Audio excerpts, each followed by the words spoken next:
Bonsoir à toutes et à tous. Je suis Fabrizio Galanti, le directeur d'Arc en Rêve, et je vous donne la bienvenue à cette soirée d'inauguration de notre exposition sur, je me trompe toujours, le prix européen du logement collectif. Le prix européen du logement collectif est une initiative qui a été lancée dans le courant de l'année 2023 par deux institutions qui ont décidé de collaborer autour de ce projet, et pas seulement autour de ce projet. On a plusieurs lignes de travail avec nos confrères de l'Institut d'architecture du Pays Basque à Saint-Sébastien. Mais je dirais que ce prix peut-être représente le plus gros motif d'orgueil de cette relation très fluide, très facile qui s'est établie entre nos deux institutions.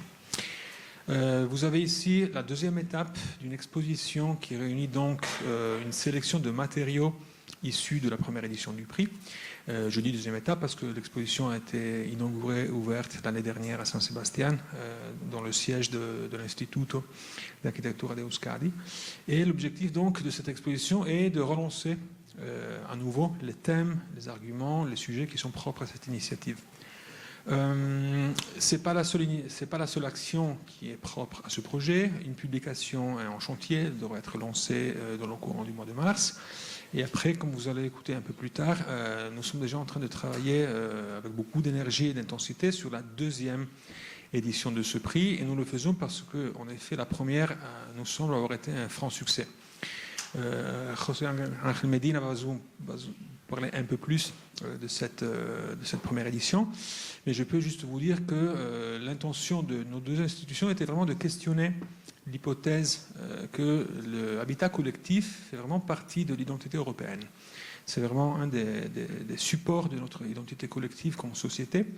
Et nous souhaitons donc célébrer cette attitude en allant chercher pas seulement des beaux projets d'architecture, mais aussi d'identifier des pratiques où engagement politique, participation, dialogue avec les habitants, les citoyens, pratiques innovantes en matière de ressources permettaient de voir un futur pour un secteur qui nous semble très important, qui est devenu de plus en plus, dans ces dernières années, au cœur des débats politiques dans plusieurs pays. C'était juste l'époque en Espagne où il y avait des grandes manifestations où on demandait du logement social et collectif à Barcelone, dans le Pays Basque, à Madrid. Donc c'est un thème qui sera quand même, qui l'est déjà, qui sera de plus en plus, il nous semble, un thème porteur de nos débats de société. Donc le projet de ce prix était celui d'essayer d'accompagner cette dynamique. On se dit que c'était assez intéressant que du fin fond de l'Europe, d'un petit coin de l'Atlantique, entre Bordeaux et Saint-Sébastien, nous puissions être capables de lancer une initiative d'ambition d'envergure européenne. Et la première édition qui s'adressait donc aux participants qui pouvaient être des membres de tous les 48 pays qui font partie du Conseil d'Europe, donc une entité qui va bien au-delà de la communauté européenne, avait le droit de participer. Et la première édition a reçu 171 candidatures de 19 pays. Nous sommes ambitieux, nous espérons que la prochaine édition va ratisser encore plus large, allant chercher dans des géographies et territoires que peut-être, à ce premier tour, sont restés encore un peu éloignés de nos intérêts.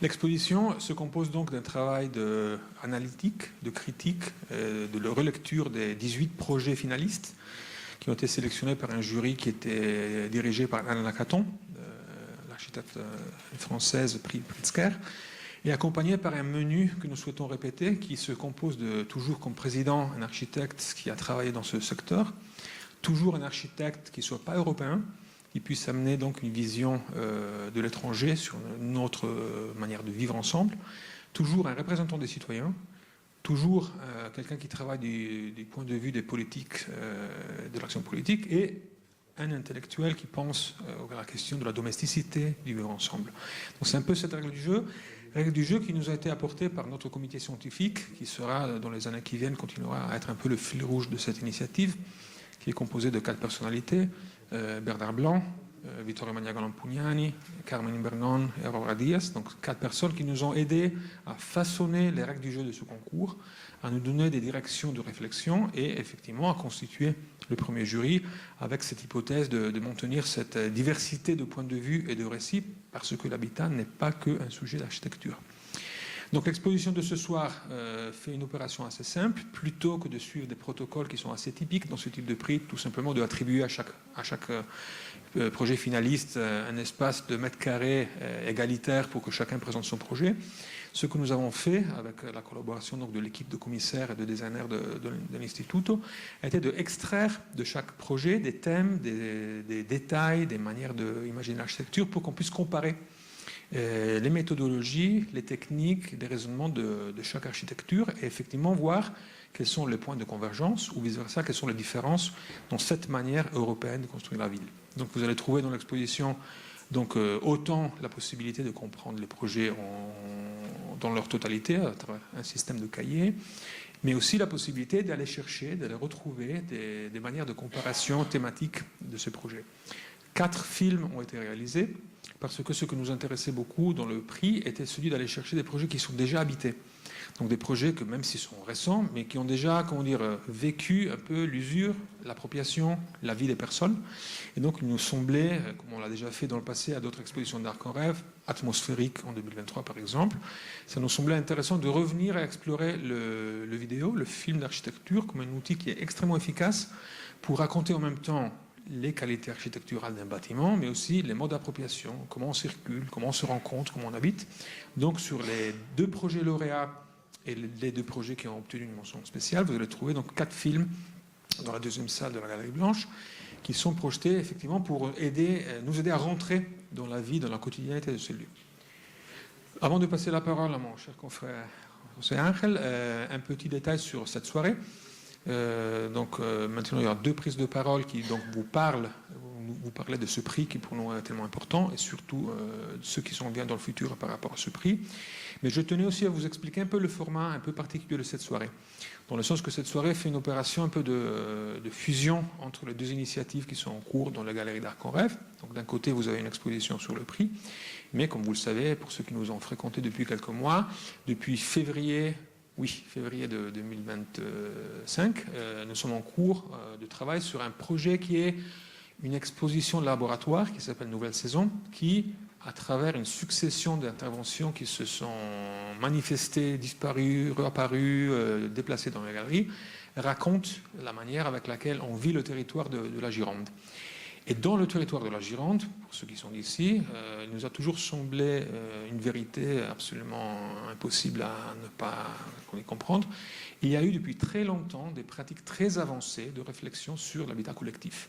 Il y a eu des expériments, il y a eu des sujets de différents types, de différents niveaux qui ont voulu constamment expérimenter, rechercher, imaginer des autres manières de faire de l'habitat collectif. Donc pour nous, la Gironde a toujours été un peu un laboratoire exemplaire, pas seulement à niveau national, mais à niveau international. Donc on s'est dit que l'exposition qui raconte un peu le prix à niveau européen pouvait amener à ce que sera la 2e partie de cette soirée, donc une table ronde des présentations d'une série d'architectes qui ont opéré ici en Gironde, qui vont donc nous raconter leur approche par rapport au thème du logement collectif. Tous ces architectes ont déjà présenté, ou le feront d'ici mars, quand l'exposition terminera, ont déjà présenté des projets dans l'exposition. Donc il nous semblait intéressant d'essayer cette opération de fusion de 2 manières de regarder l'habitat autour de nous.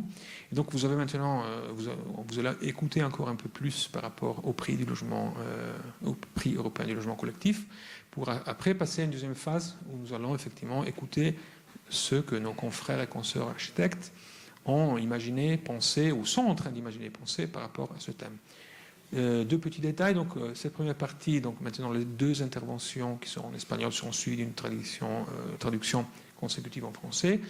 La 2e partie qui sera en français sera traduite en simultané pour les très nombreux participants qui sont venus aujourd'hui du Pays Basque espagnol, qui nous accompagnent.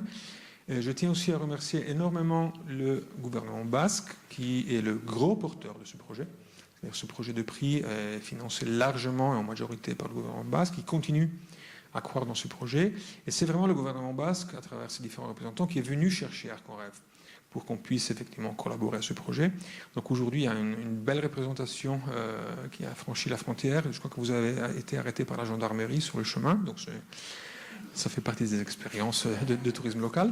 Et merci beaucoup pour être ici. Et je passe la parole à José Ángel Medina, le directeur de l'Instituto de Arquitectura de Euskadi de Donostia San Sebastián.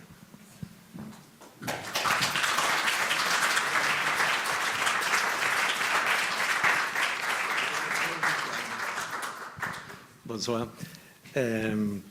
Bueno, este premio, la verdad es que tenía que crearse. Si no lo hubiéramos creado nosotros, lo hubieran organizado otros, porque es un premio totalmente necesario. Bonsoir à tous.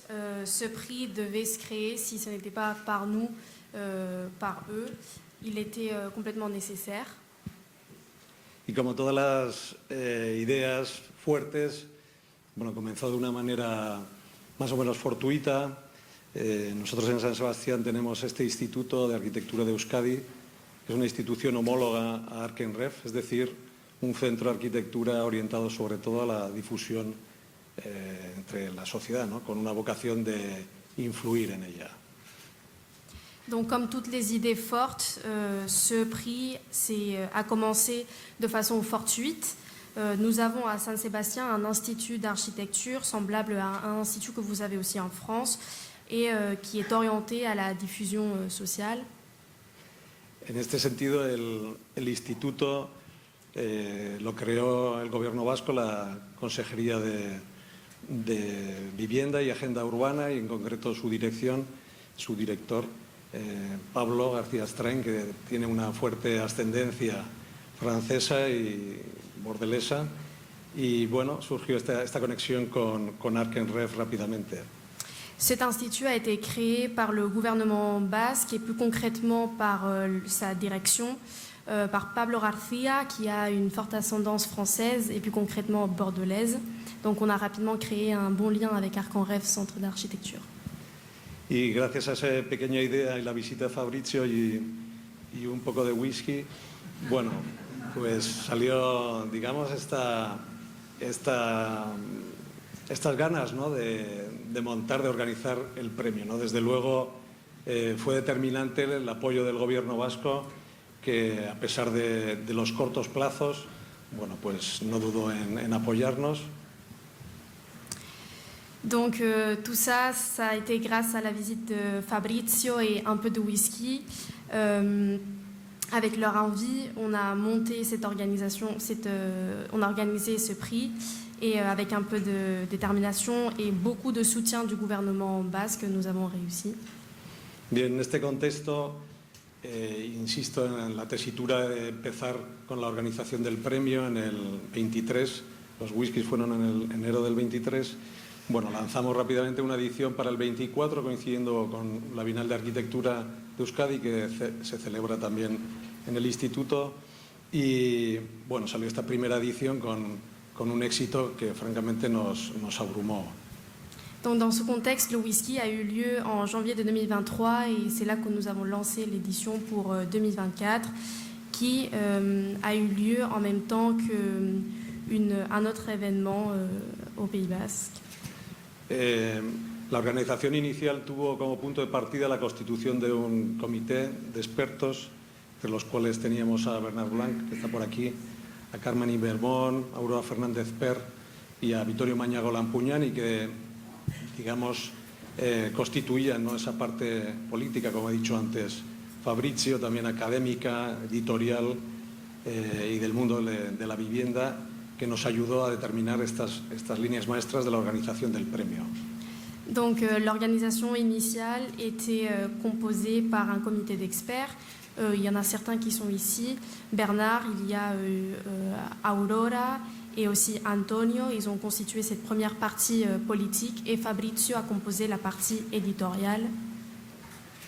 Bien, en esta primera edición tuvimos 171 candidaturas y que un jurado presidido por Anne Lacatón, bueno, juzgó, y francamente, bueno, es difícil de decir, digamos, lo fascinante que fue atender, ¿no?, a ese proceso de selección. Y más allá de la exposición que veréis, pues surgió enseguida también la idea de hacer un catálogo, un libro que termine, digamos, siendo una especie de clásico de registro de vivienda de gran calidad.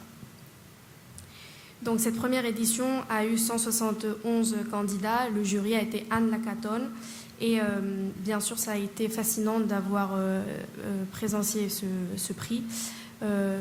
Au-delà, nous aimerions aussi créer un catalogue classique qui fasse un recueil de tous les logements excellents.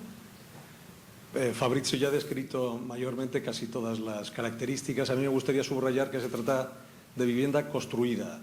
Hay muchas publicaciones y también algunos premios donde aparecen proyectos en papel. Nosotros nos gustaba destacar que eran proyectos construidos, hechos reales, digamos con una acción directa, ¿no?, en la calle, en la sociedad. Fabrizio a pas mal décrit les caractéristiques, mais j'aimerais souligner que nous aimerions faire parler spécialement des logements qui sont déjà construits, parce qu'il y a d'autres produits, d'autres projets où ils parlent de logements sur le papier mais pas encore construits, et eux, ils veulent se focaliser sur les logements déjà construits et qui ont une action sociale. Bien, y antes de terminar, bueno, me gustaría especialmente agradecer al Gobierno vasco su apoyo. Espero que en las líneas, digamos, estratégicas del departamento se pueda mantener, digamos, esta iniciativa, que yo creo que irá cogiendo, digamos, una relevancia internacional muy grande. Et avant de finir, j'aimerais remercier le gouvernement basque. J'espère que nous allons pouvoir maintenir cela et nous internationaliser. Y por último quiero agradecer a Arkenref, a todo su equipo, a Leonardo, a Gwen, a todos. La verdad es que es muy difícil de explicar, por supuesto, a Fabrizio todo lo que ha supuesto la relación con vosotros, más allá de todas las botellas de Burdeos que he podido probar. Y francamente, muchas gracias. Merci beaucoup. Et pour finaliser, j'aimerais remercier Bernardo, Fabrizio et toute l'équipe d'Arc en Rêve. Et au-delà des bouteilles que nous avons pu goûter à Bordeaux, merci beaucoup.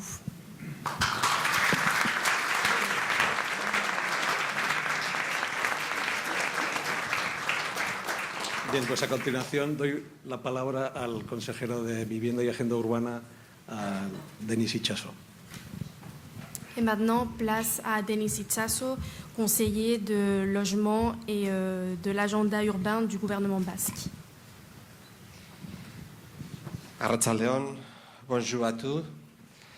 Permitidme comenzar agradeciendo a Arkenrev y al Instituto de Arquitectura de Euskadi por su invitación, su hospitalidad y su confianza para seguir construyendo juntos este proyecto europeo de vivienda colectiva. Tout d'abord, laissez-moi remercier Arc en Rêve, l'Institut du gouvernement basque, et pour leur hospitalité pour continuer de créer ce projet. Es un placer regresar a Burdeos, una ciudad que comparte desafíos, sensibilidad urbana y también ambición arquitectónica con muchas ciudades vascas. Y que este proyecto se celebre aquí no es casualidad. Burdeos es una referencia europea de regeneración urbana y vivienda, y desde Euskadi pues venimos a aprender, a contrastar y a compartir cómo respondemos a la emergencia habitacional que estamos también padeciendo. C'est un plaisir de revenir à Bordeaux. Nous partageons beaucoup d'ambitions architectoniques avec cette ville et vous êtes une référence européenne. Au Pays Basque, nous voulons apprendre de vous dans cette urgence émergence du logement. Hoy presentamos la segunda edición del Premio Europeo de Vivienda Colectiva, que es un elemento central de nuestro modelo urbano y social. Aujourd'hui, nous présentons la deuxième édition de ce prix. C'est un élément central dans le mouvement social. En Euskadi, en el País Vasco, queremos demostrar que el problema de la vivienda puede abordarse cuando hay voluntad política, cuando hay instrumentos adecuados y también una visión de largo plazo. Depuis le Pays Basque, nous voulons montrer que ce problème peut s'aborder quand il y a une vision à long terme, quand il y a un investissement des institutions. Contamos con importantes presupuestos para construir más vivienda pública, social y protegida.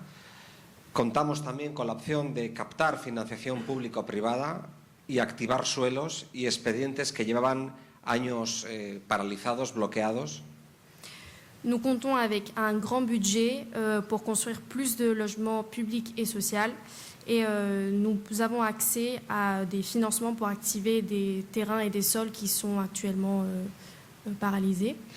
Y en estos momentos nos disponemos a impulsar grandes proyectos de vivienda colectiva con los ayuntamientos vascos en ámbitos de la capital, Vitoria-Gasteiz, como Zabalgana o Salburua, y también diferentes operaciones en San Sebastián, como la vieja playa de Vías del ferrocarril, en Martutene, en Auditzacular, y también en Bilbao, en zonas de semejante atractivo y oportunidad como Zorrozaurre o Bolueta. Donc maintenant, nous voulons encourager beaucoup de projets, spécialement dans la capitale, Vitoria-Gasteiz, mais aussi à San Sebastián et à Bilbao. Son proyectos que, de alguna manera, esconden una idea muy clara: la importancia de la vivienda colectiva como herramienta de cohesión social, mixtura y sostenibilidad urbana. Ce sont des projets qui ont tous une idée commune, qui est celle de la cohésion sociale, de la mixité et de la cohésion urbaine. Nuestra visita hoy a Burdeos se conecta con estas operaciones de vivienda en el País Vasco, en estas ciudades y en estas capitales, y son operaciones que buscan coser barrios y tejer ciudad. Notre visite aujourd'hui ici à Bordeaux est menée pour faire des tissus entre les quartiers et former une vraie ville. Igual que Burdeos ha transformado su frente fluvial y sus tejidos ferroviarios, nosotros también queremos que estas operaciones que he mencionado antes sean laboratorios de vivienda colectiva avanzada, que integren mezcla de usos, espacios públicos de calidad, soluciones ambientales exigentes y proyectos también intergeneracionales que respondan tanto a la juventud como al desafiante envejecimiento de nuestras ciudades. Comme ça a été fait à Bordeaux avec les transformations des quais sur le fleuve et aussi des rails de train, nous voulons faire quelque chose de similaire. Nous voulons créer des espaces publics, nous voulons qu'il y ait une garantie pour intergénérationnelle, etc. La vivienda colectiva es una de las grandes conquistas europeas porque no solo aloja a personas, construye comunidad y construye ciudadanía. Y por eso este premio pone el foco en cómo se vive y cómo se comparte, en las comunidades que se crean, en las relaciones con el espacio público y en la respuesta a la crisis de acceso para jóvenes y familias trabajadoras. Donc ce prix veut montrer comment, si vous pouvez répéter, oui, s'il vous plaît. Este premio pone el foco en cómo se vive y cómo se comparte en las comunidades que se crean, en la relación con el espacio público y en la respuesta a la crisis de acceso. Donc ce prix veut donner réponse à la crise d'accès au logement, à la crise de comment on vit, le rapport entre la société. En esta segunda edición, el jurado internacional estará presidido por Carme Pinós, Premio Nacional de Arquitectura de España. Donc cette deuxième édition, il y aura un jury international, Carme Pinós, prix de l'architecture nationale. Contará con la arquitecta Xin Liu, experta en políticas de vivienda, Catherine Sabat. Donc il y aura Xin Liu, expert de politique de logement. Catherine Sabat, el sociólogo urbano David Madden y la periodista e investigadora urbana Lucía Tozzi. Un sociologue urbain et Sociólogo urbano David Madden y la periodista e investigadora urbana Lucía Tozzi. Et la journaliste urbaine Lucía Tozzi. Miradas diversas que garantizan un nivel de exigencia arquitectónica y urbana a la altura de Europa. Ce sont des regards divers qui sont à la hauteur de l'Europe. Este premio llena un vacío en el ecosistema europeo. Existen premios generalistas, premios centrados en materiales constructivos, en sostenibilidad o en espacio público, pero no existía un premio específicamente dedicado a la vivienda colectiva. Donc ce prix vient combler un vide qui existait en Europe. Il y a des prix pour la durabilité, mais pas pour le logement public et collectif. El Gobierno vasco concibe este premio como una herramienta de trabajo conectada con nuestras políticas públicas. Donc le gouvernement basque s'en sert comme un outil de travail en relation avec les politiques publiques. Y la exposición que hemos podido visitar hoy aquí en Burdeos simboliza una alianza entre instituciones y entre culturas urbanas que viven retos muy similares. Et l'exposition que nous avons pu vivre ici aujourd'hui est un lien entre des sociétés qui vivent des défis similaires. Termino ya. La vivienda colectiva y pública es una conquista en Europa, pero debe convertirse ahora en un proyecto renovado, capaz de responder a los retos de las nuevas generaciones. Donc le logement public aujourd'hui doit être capable de répondre aux défis des nouvelles générations. Y este premio nos invita a arquitectos, a instituciones y a ciudadanía a preguntarnos qué tipo de vivienda queremos para los próximos 30 años. Et ce prix invite les architectes et les citoyens à nous demander quel type de logement nous voulons pour les prochaines générations. Porque la vivienda colectiva es parte de la solución al problema que compartimos muchas metrópolis europeas de falta de vivienda y de escasez de vivienda. Parce que le logement collectif fait partie d'une des solutions aux problèmes que nous vivons dans plusieurs villes de manque de logement. Merci beaucoup, mila esker, muchas gracias. Merci beaucoup.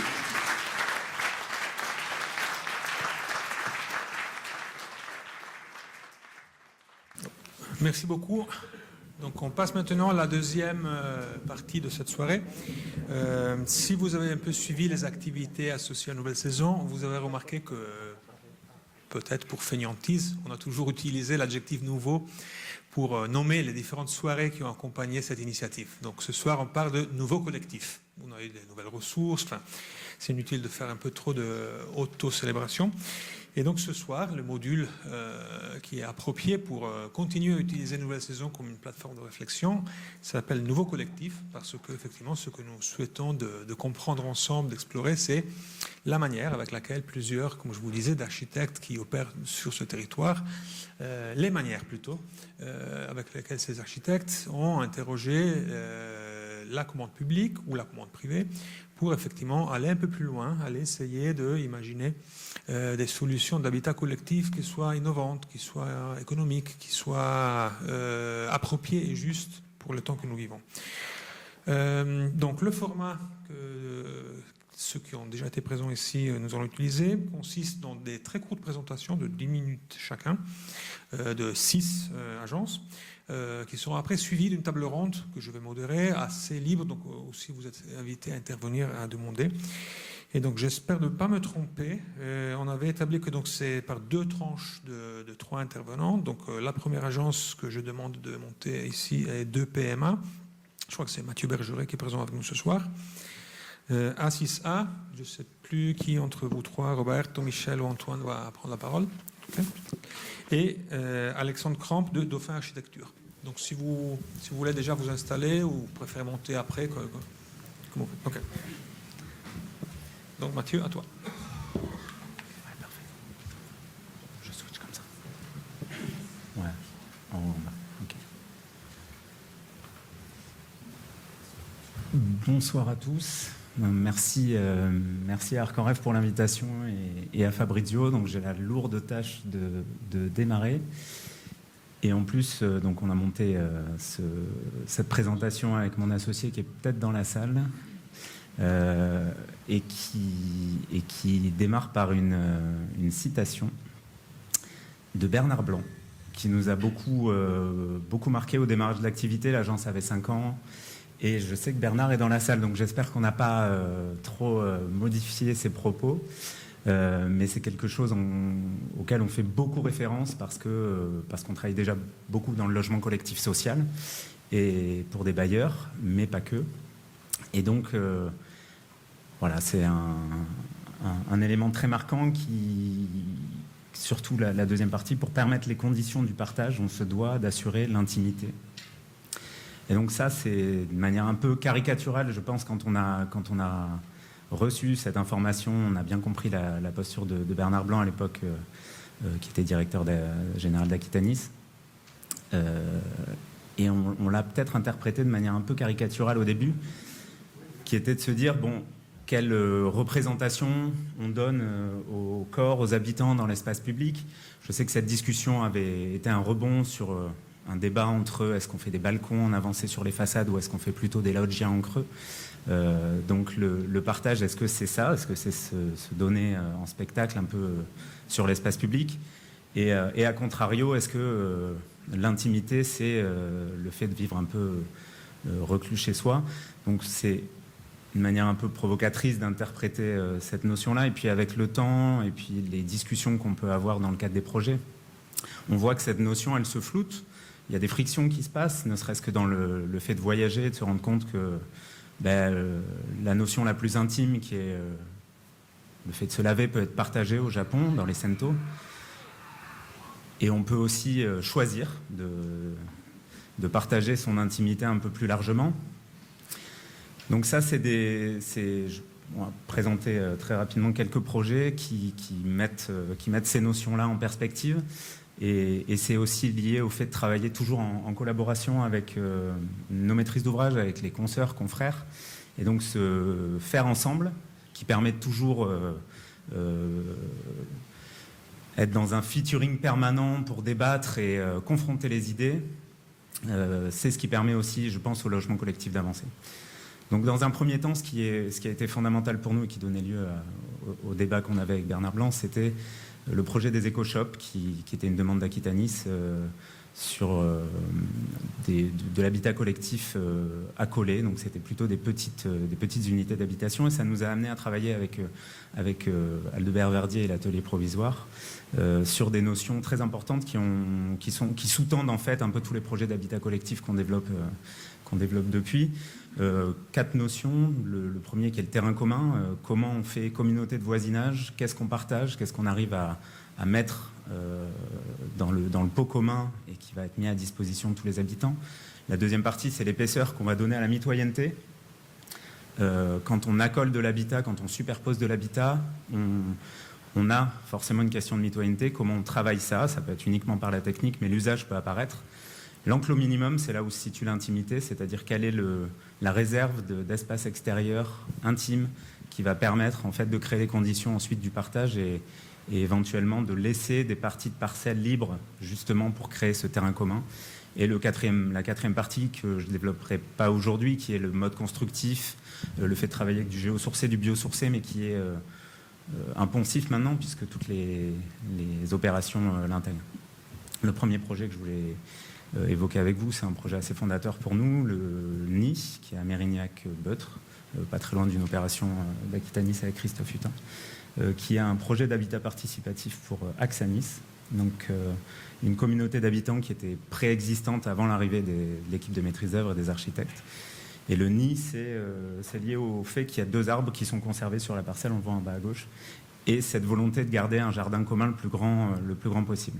Donc c'était la notion de projet. Ce terrain commun était déjà guidé par ces 2 arbres, et on a simplement articulé, tout en essayant de proposer du logement traversant, cette gradation et ces notions de mitoyenneté, notamment par le fait qu'on partage une salle commune au rez-de-chaussée qui est mise à la disposition des habitants, le fait d'avoir un local de stockage pour les granulés, puisque tous les logements sont chauffés avec des poêles à bois individuels, ce qui fait qu'on a aussi un lieu de friction qui fait qu'on peut se croiser et venir chercher ces sacs de granulés. Et ensuite, c'est dans les dessertes et dans les interstices qu'on vient travailler ces notions de friction, où est-ce qu'on se croise, et créer aussi les conditions de l'intimité. Donc c'est un sujet qui est récurrent quand on fait du logement comme ça.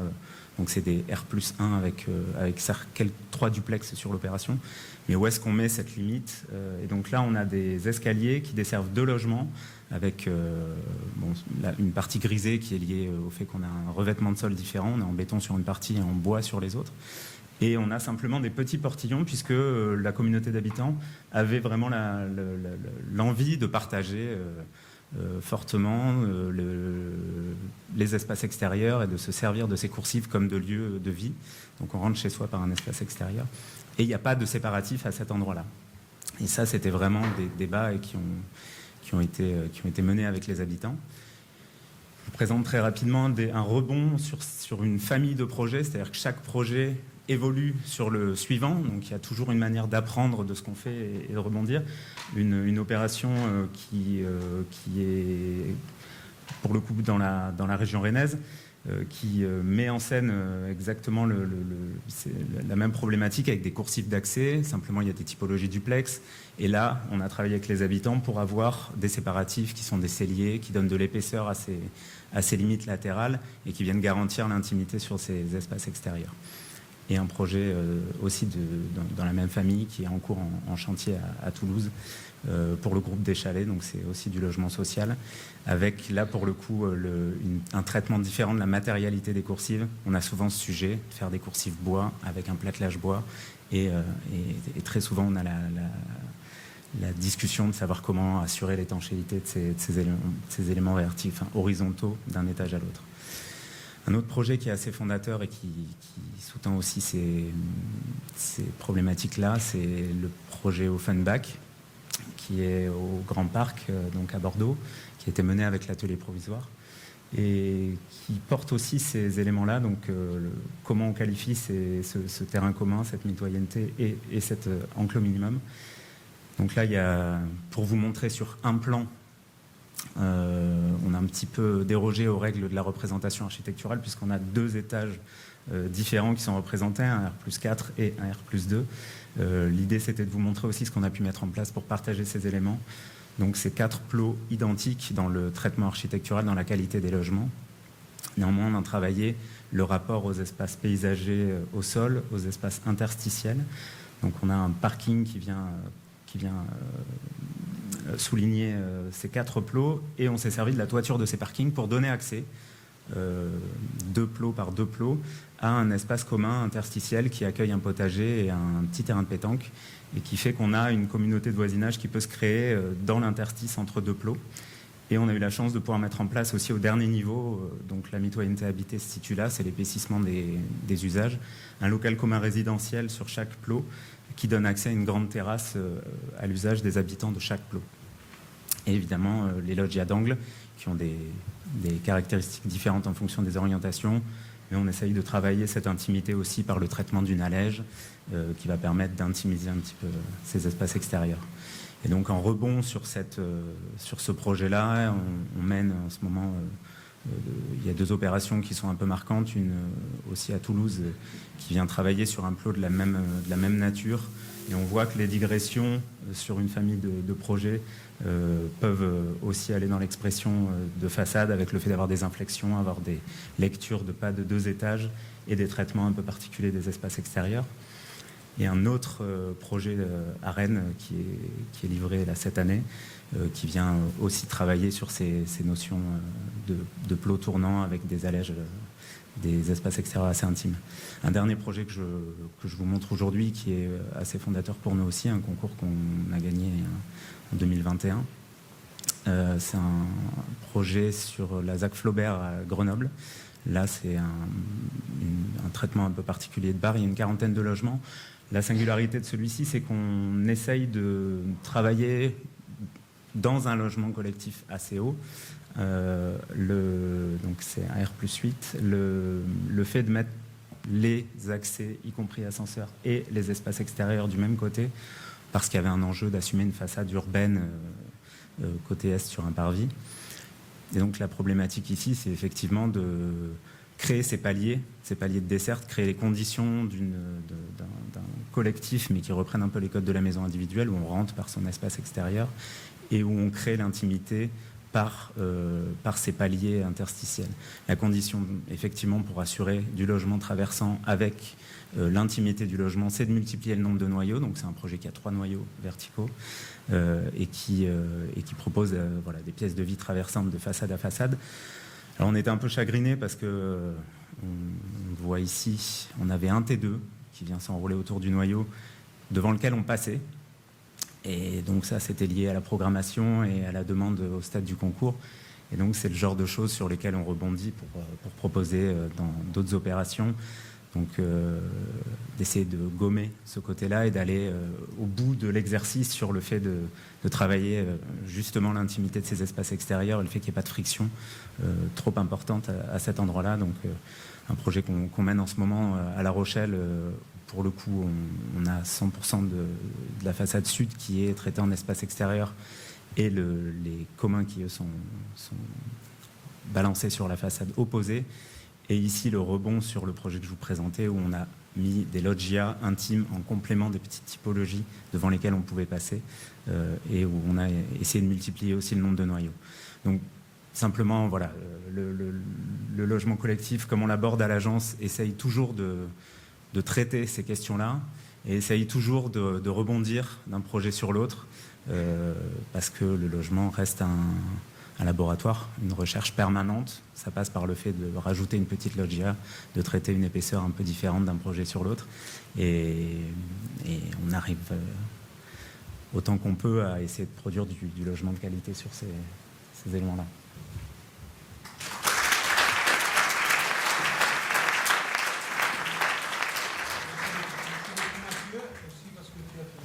Minutes et 30 secondes, c'est assez miraculeux pour des architectes. Et donc j'inviterai Roberto De Uña, Michel Ardouin, Antoine Dragono de A6A à prendre la parole.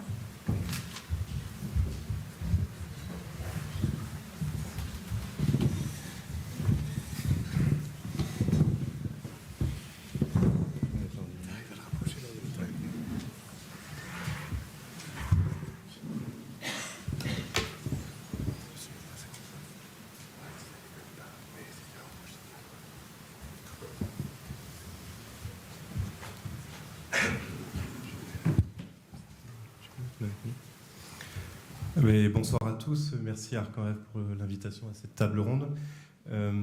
Pour donc parler de la question du logement collectif, on a souhaité vous présenter trois projets fondateurs pour l'agence, 3 projets construits, 3 projets de logement collectif et 3 projets qui font partie de l'exposition Nouvelle Saison qui est aujourd'hui encore en cours dans la Grande Galerie d'Arc-en-Rêve.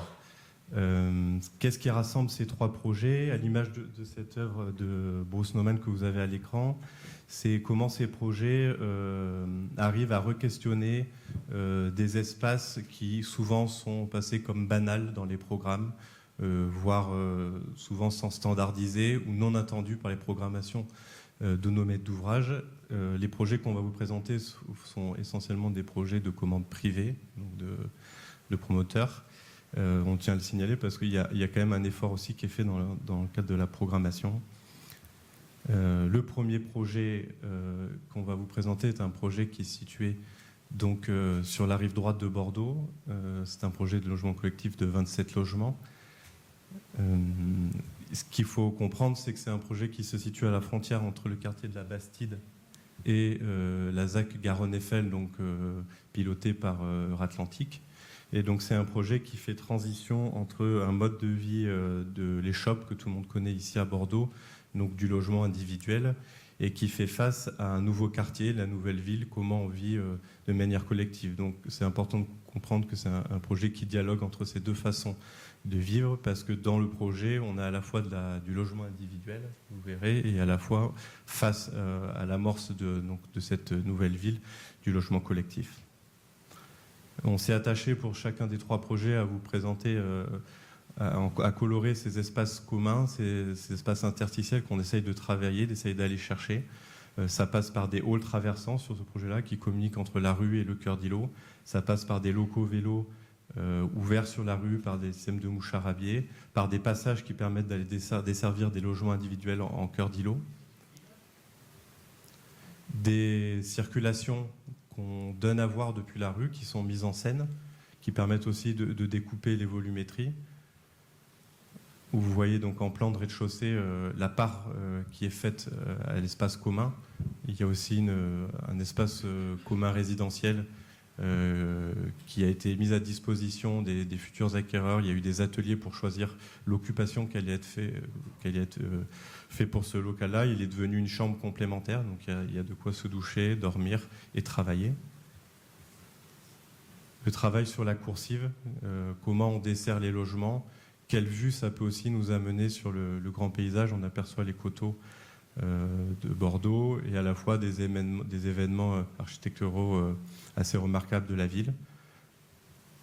Le travail de la coursive, on tâche aussi à l'imaginer comme un prolongement de la porte palière, c'est-à-dire que chaque logement devant sa porte palière dispose d'une jardinière qui est forcément à arroser par l'habitant, donc il prend part à l'utilisation de ces coursives et il peut l'utiliser pour planter des herbes aromatiques par exemple, c'est ce qui a été fait sur le projet. Tout 100% donc de ces logements ont une dimension traversante, c'est aussi quelque chose qu'on tient à proposer à l'agence et possède forcément sur ce projet-là de très belles vues sur le lointain, des vues dégagées. Et que je le disais tout à l'heure, il y a sur ce projet-là l'exploration donc de la maison individuelle. Où on a imaginé avec notre maître d'ouvrage des logements évolutifs qui sont livrés avec une cellule habitable en rez-de-chaussée avec son garage.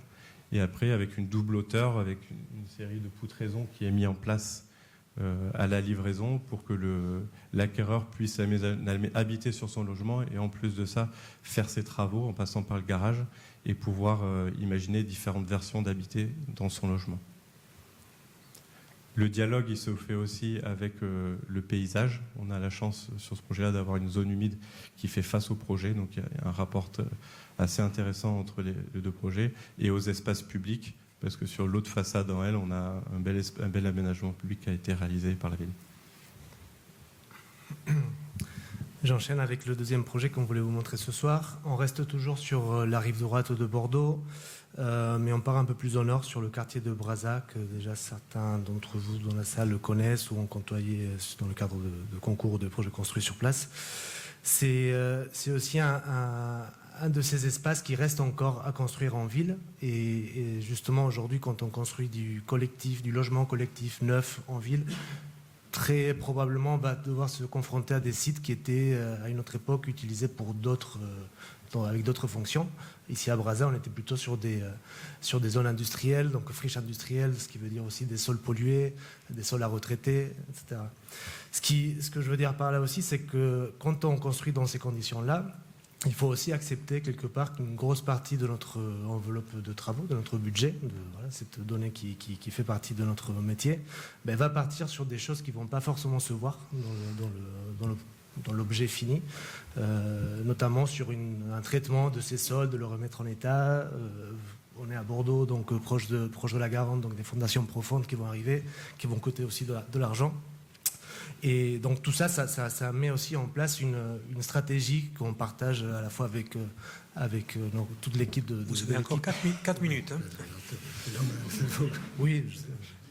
Et une stratégie qui est liée à ici une sorte de simplicité dans la manière de concevoir et de structurer nos projets. Ce projet, c'est une résidence étudiante qui se trouve effectivement à Brazza, qui surgit d'une opportunité finalement, qui était celle un bâtiment de bureau qu'on avait dessiné, pour lequel on avait un permis de construire, mais qui ne s'est pas fait, et qui est devenu effectivement sur la même parcelle. On nous a demandé de retravailler sur une autre programmation, donc celle-ci, celle de logement étudiant, et donc qui devait occuper d'une autre manière aussi cet espace-là. Donc c'était une manière quelque part d'imaginer comment faire du logement étudiant dans une parcelle très épaisse. Et donc la proposition qu'on a fait de notre côté, c'était d'arriver à petit creuser une sorte de patio central autour duquel s'enroulent les logements, qui est accessible par un grand porche que vous voyez ici en bleu, du coup, qui permet de connecter l'espace public avec les espaces de circulation, et qui sont du coup des espaces de circulation ouverts sur ce patio qui commence à pousser depuis les 2 ans que vous y êtes livré, et autour desquels se trouvent du coup tous ces 142 logements étudiants. Donc ici, vous voyez du coup la part du coup de cet espace partagé au quotidien qui est fonctionnel et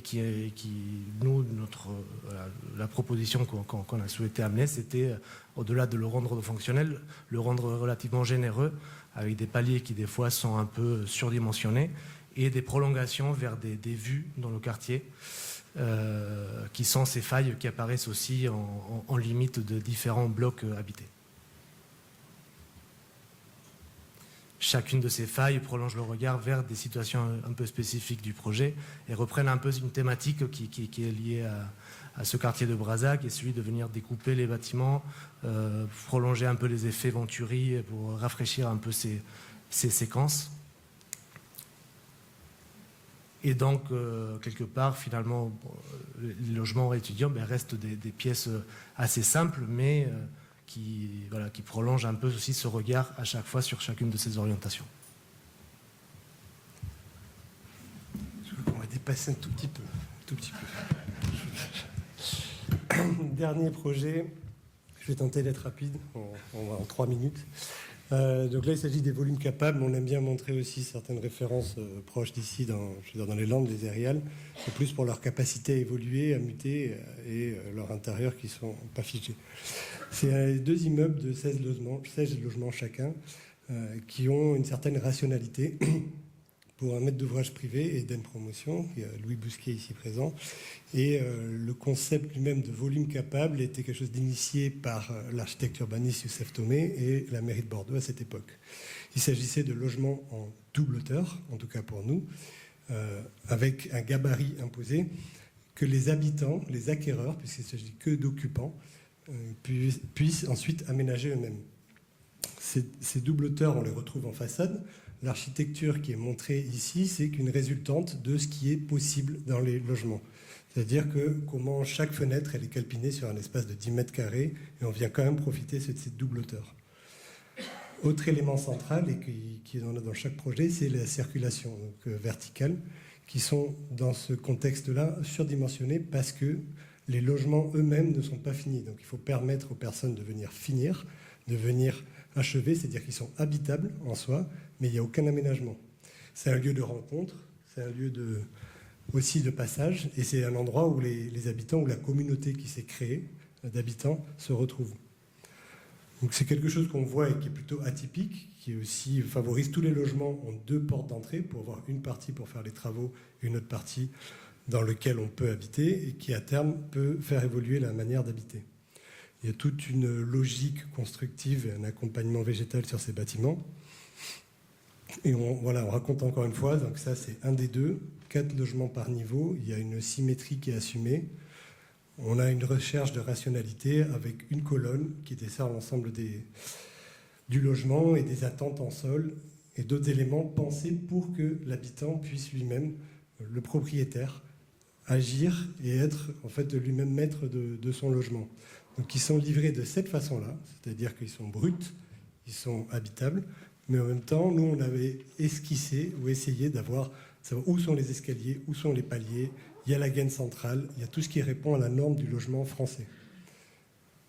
Je passe, alors voilà, ces ensembles-là pour que ce soit aussi des éléments manuportables et que chacun puisse les installer. Quelques éléments techniques. Et on a au dernier niveau une spécificité sur ces toitures en pente, une prolongation vers l'extérieur, des logements qui ont tous 2 à 3 orientations. Donc capable de quoi? C'est une question qu'on s'est longtemps posée. Parce que nous, on s'arrête là, et ensuite, c'est les occupants. Donc c'est-à-dire ça, c'est l'état de livraison. Et ensuite, c'est des états qu'on a venu prendre 1 an, 2 ans. Ça fait à peu près 2 ans que le bâtiment est livré. Au fur et à mesure, avec un travail plutôt de recherche, on est en train de mener, et qui, dans l'idée, puisse aboutir à une publication, à quelque chose de concret, palpable. Et ces logements sont tous un peu fous. Celui-ci, par exemple, celui de 2 jumeaux. Ils ont décidé de faire quelque chose de totalement symétrique. Il y a des éléments, certains qui sont passés par des architectes, d'autres qui ont fait de l'autoconstruction, d'autres qui sont des appartements d'exception, ou d'autres qui sont encore plus dessinés. Et encore une fois, mais on l'aime bien et on finit sur cette photo-là, c'est aussi ce qu'on souhaitait, c'est-à-dire quelqu'un qui à un moment a fabriqué un studio, qui habitait dedans, le temps de finir la suite. Et voilà, nouveau collectif et vivre ensemble. Pour nous, ce projet a été commencé en 2014, achevé en 2022-2023.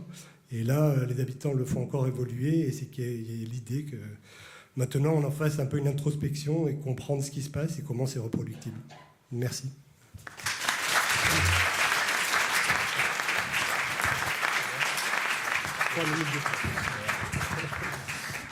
Merci beaucoup. On continue donc notre cavalcade de projets logement collectif avec Alexandre Krant de l'agence Dauphin Architecture.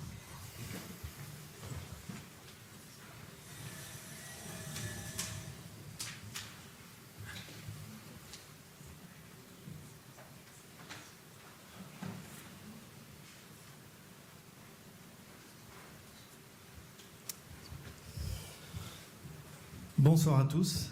Merci à Arc en Rêve de nous permettre de présenter des projets sur l'habitat collectif de l'agence Dauphin Architecture.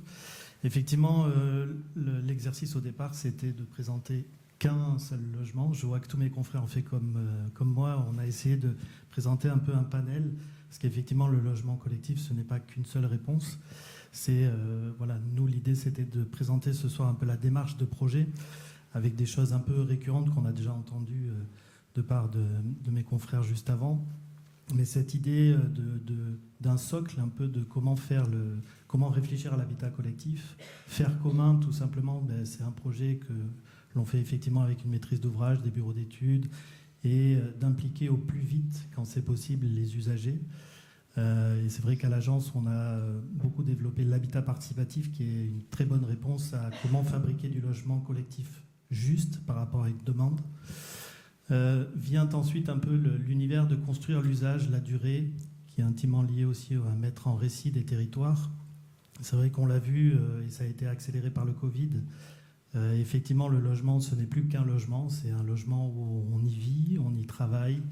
Voilà, c'est comment aussi réfléchir à un multi-usage de son logement, comment le faire évoluer dans le temps, comment répondre à un besoin, peut-être que la famille s'agrandit, peut-être que la famille se sépare. Donc on n'est plus sur le registre voilà, T2, T3, T4, mais voilà comment la cellule peut évoluer au maximum et permettre aux gens de rester à l'intérieur.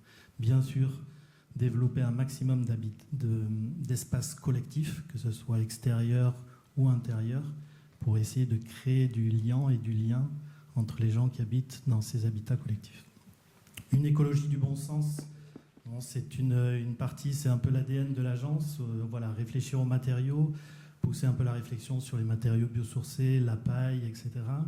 Mais pas que. Le logement aussi, c'est réfléchir au côté traversant, la ventilation naturelle, l'utilisation de matériaux, on va dire, plus sains que ce qui a pu être fait à un moment donné, et essayer aussi de minimiser les énergies, la production d'eau chaude, le chauffage, voilà, avoir un panel et une vision un peu plus large sur le logement. Et bien sûr, expérimenter sans dogme, c'est-à-dire que chaque projet que je vais vous présenter est un peu une histoire, finalement, qui reflète de toute la part des personnes qui sont intervenues sur le projet. En plus, on est un collectif, donc un mélangé avec un binôme, ça donne des opérations un peu singulières, et il n'y a pas d'écriture architecturale.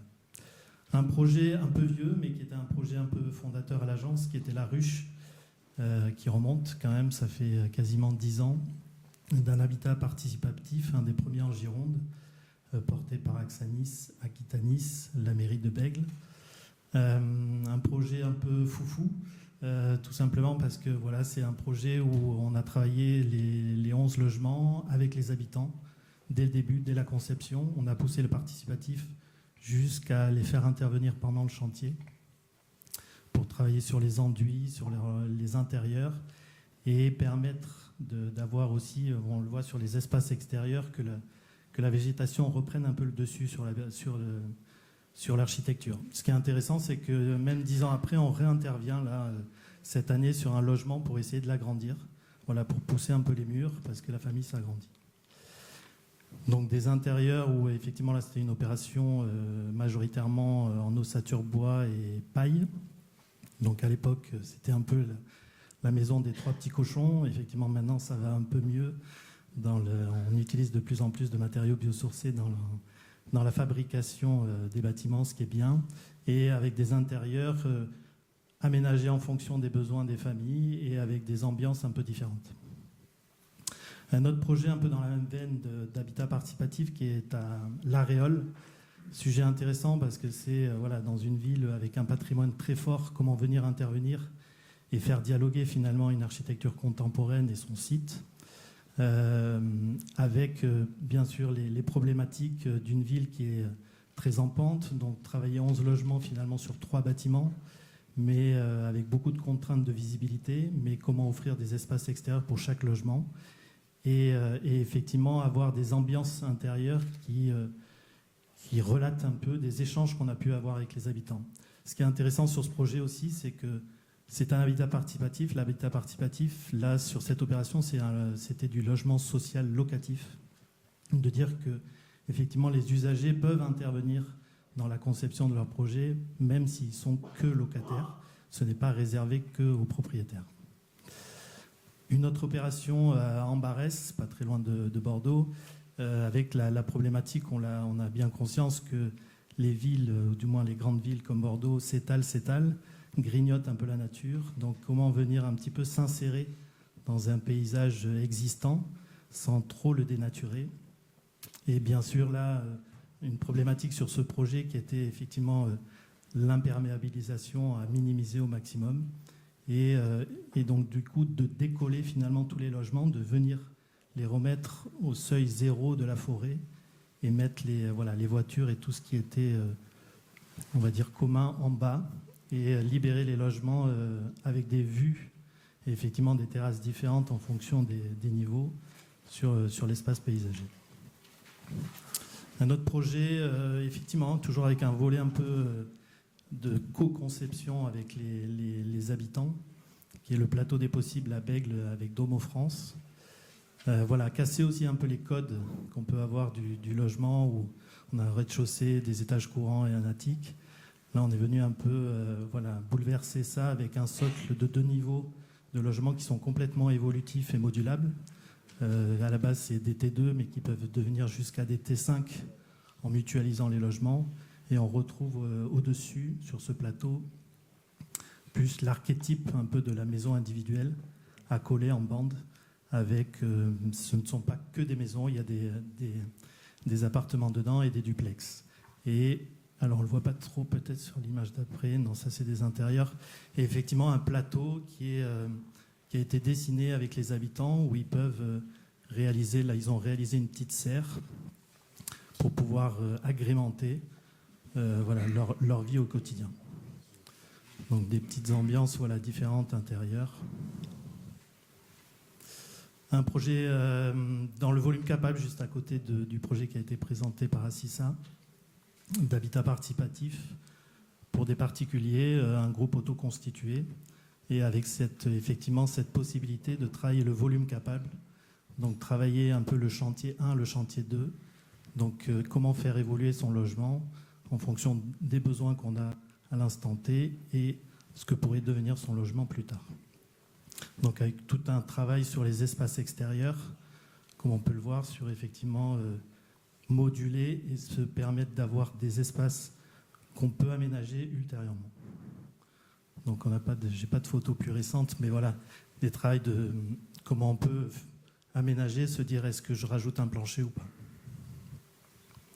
Et juste pour finir, un projet en cours qui nous tient à cœur, avec Mésolia, d'une pension de famille dans des logements d'urgence pour le diaconat, où on essaie effectivement là de pousser la modularité, la réversibilité de cette opération, et de pousser la question du réemploi aussi, avec l'idée d'utiliser en fait un maximum de matériaux sur une autre opération et venir retravailler tout ce qui est bardage, espace extérieur et espace collectif. Voilà, merci. Oui.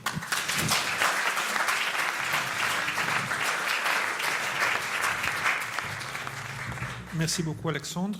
Donc, je demanderai à Antoine Carr de s'écrire per la Haye de EO Toute Architecture. Seulement Antoine, non? Timide ce soir? Pourquoi? Mais oui, mais non, bah non, comme tu veux.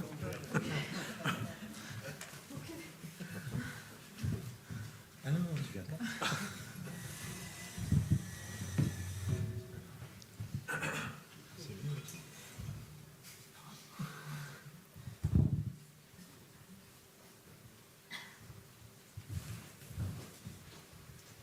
Bonjour, ça marche? Donc on s'est posé la question de savoir quel projet on allait vous présenter. puis on se rappelait qu'on n'en avait qu'un. En fait, c'est pas vrai, on en a deux. Et donc, on va vous présenter le projet Locus Solus. On va vous le présenter, mais pour tenir 10 minutes, on va le présenter sur un temps continu. Donc, l'origine de ce projet, c'est Bernard Blanc et Aquitanis. C'est un peu comme Claude Berry au César. On remercie Bernard Blanc. L'idée, c'était de mettre le locataire en fait, au centre du problème, de convoquer ce qu'il a appelé l'habitant fantôme. D'ailleurs, dans les logements sociaux, on sait bien, l'habitant est toujours convoqué, on sait ce qu'il pense, on sait ce qu'il veut, sauf qu'en fait, on ne le voit jamais.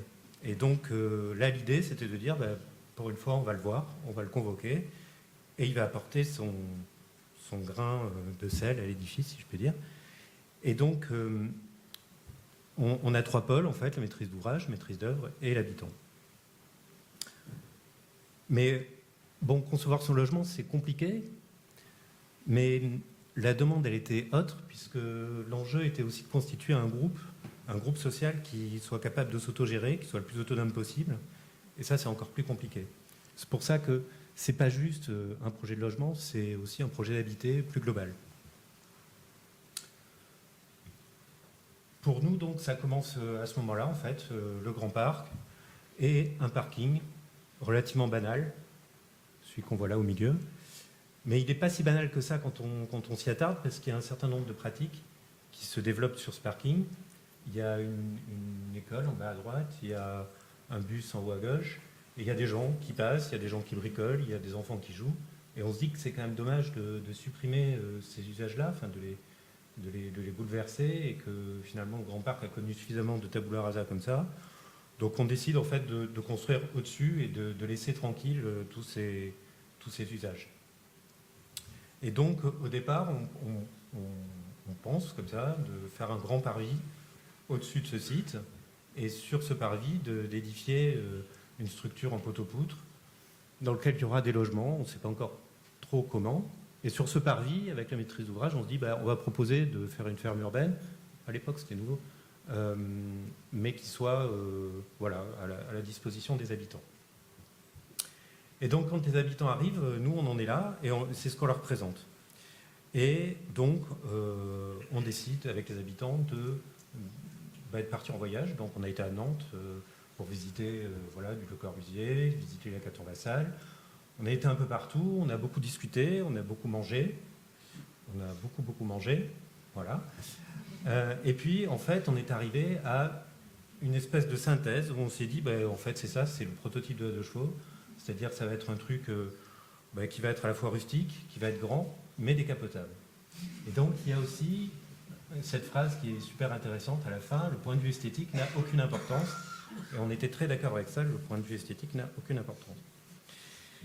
Donc, on commence à faire une espèce de catalogue, comme ça. On avait dessiné plein de logements, et en discutant, de se rapprocher peu ou prou d'un contour qui pouvait correspondre à chaque famille. Et après, on adapte.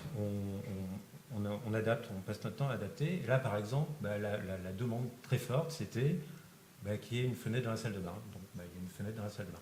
Alors là, c'est un peu le schéma qui correspond à tout le monde. C'est-à-dire qu'en haut, on a une coursive d'accès qui est très large, qui fait 3 mètres. La partie grisée est publique, la partie blanche est privée. Et en bas, on a un grand jardin d'hiver, donc qui fait la largeur du bâtiment, qui est doublé d'un balcon. Ça, c'était issu des demandes en fait, qu'on a déterminées avec les habitants en visitant surtout de la Caton-Vassal quand même, mais pas que. Voilà un autre exemple. Donc celui-là, c'est un plan qui peut paraître assez normal comme ça. En fait, quand on regarde bien, la chambre qui est en bas à gauche n'a pas de porte. Voilà, c'est une demande du client, il n'y avait pas de porte, enfin de l'habitant. Ça, c'est un autre appartement très atypique puisque c'est le plan qu'on a proposé et en fait, il n'a jamais voulu en bouger. Donc on a gardé ce plan-là, on a tout fait pour le modifier, mais il trouvait que ça fonctionnait très bien. Donc c'est un plan qui est resté comme ça. Voilà, ça c'est un T5 qui va devenir un T6 sûrement, puisqu'il a une double hauteur et tôt ou tard, il va y avoir une mezzanine et sûrement une autre chambre. Et donc on avance, on continue, et en fait le projet avance, mais il n'y a pas que ça qui avance, et c'est ça qui est drôle, c'est qu'on se rend compte que c'est beaucoup de travail. C'est quand même des mois et des mois de réunions toutes les semaines. Donc c'est quand même beaucoup d'engagement. Il y a une vingtaine de familles à peu près. Il y en a qui viennent, il y en a qui partent. Mais grosso modo, on a un noyau dur d'une vingtaine de familles. Et puis voilà, arrive le jour où on fait ces maquettes, parce qu'on n'allait pas faire 20 maquettes, on est trop feignant pour ça. Donc on a fait des patrons et chaque habitant a découpé et collé sa maquette qu'on a mise dans une grande ossature qu'on voit là. Voilà. Et en fait, on se rend compte donc que le travail avance, mais que le travail, en fait, c'est le groupe qui se constitue. On commence à fêter les anniversaires, etc., etc. Et puis surtout, il commence à y avoir des conflits dans le groupe. Et là, on se dit que c'est chouette parce que c'est la vraie vie et que finalement, ça avance dans le bon sens. Donc en fait, on a l'apparition d'un nouvel habitant, c'est le collectif. C'est-à-dire qu'en fait, le collectif émerge.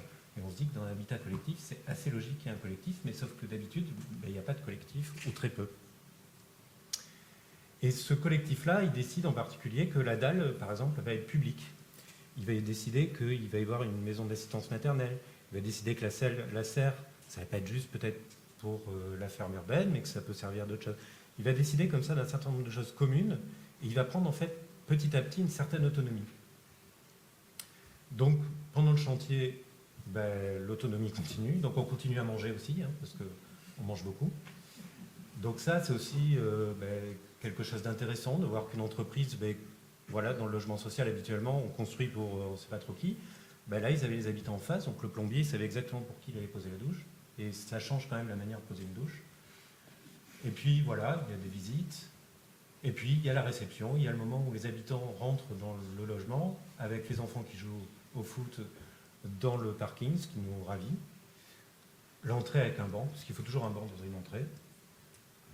Les candélabres qui étaient là, et qu'on remet exactement là où ils étaient. La maison d'assistance maternelle et les enfants qui jouent dans la ferme urbaine.